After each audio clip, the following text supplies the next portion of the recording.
Você sabe que às vezes o tom de uma declaração diz muito, não é? Aquela coisa da gente ler não só a palavra, mas a forma como a mensagem é passada, enfim. Eu vou colocar agora para a gente ouvir, você já deve ter ouvido, mas para ouvir novamente, a fala do ministro da Fazenda, Fernando Haddad, ontem sobre corte de gastos. E aí ele jogou ali parece que uma água na fervura, dizendo o seguinte: não tem data para que isso venha a acontecer ou que para que isso venha a ser discutido com o presidente da República. A equipe não tem uma data, ele que vai definir, né?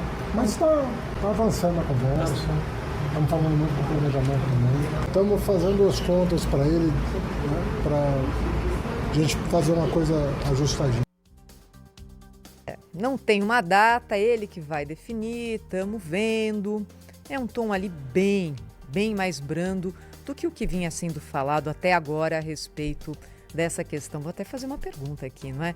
Será que há hoje na equipe econômica receio de levar esse tipo de proposta ao presidente? Porque é assim, não é? Não, nós vamos apresentar em breve. Não, nós vamos apresentar depois que o presidente voltar de tal viagem. Não, nós vamos apresentar depois da eleição.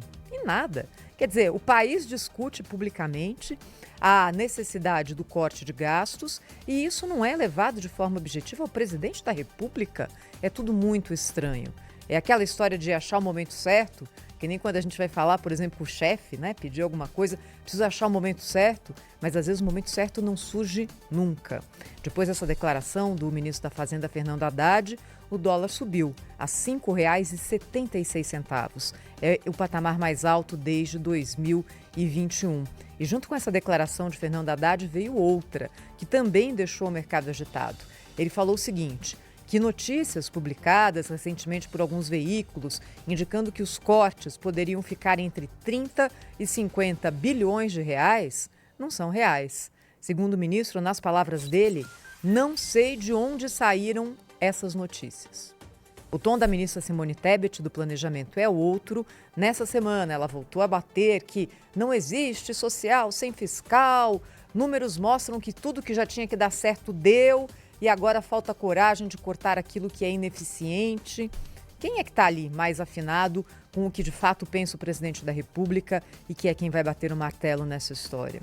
Simone Tebet, você lembra, é digamos, alguém ali que veio do mundo de fora para dentro do governo Lula. Ela foi candidata à presidência, derrotada no primeiro turno, apoiou Lula no segundo e aí ganhou o Ministério do Planejamento naquela distribuição dos apoiadores depois da vitória de Lula na última eleição presidencial. É claro que Simone Tebet já está pensando em 2026. Aliás, quem não está no mundo político, não é? Com a eleição de 2026 agora na pauta, será mesmo que o governo do PT vai cortar gastos? A gente já viu essa história antes.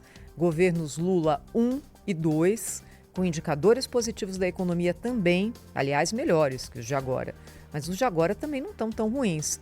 PIB na casa dos 3%, desemprego baixo, mas isso sendo feito às custas do endividamento público e do aumento da arrecadação. E aquela história, meus amigos, uma hora a conta chega e chega logo. Lembrando também da história recente. Governo Lula 1, governo Lula 2. A conta chegou aonde? No governo de Dilma Rousseff e foi aquela tragédia.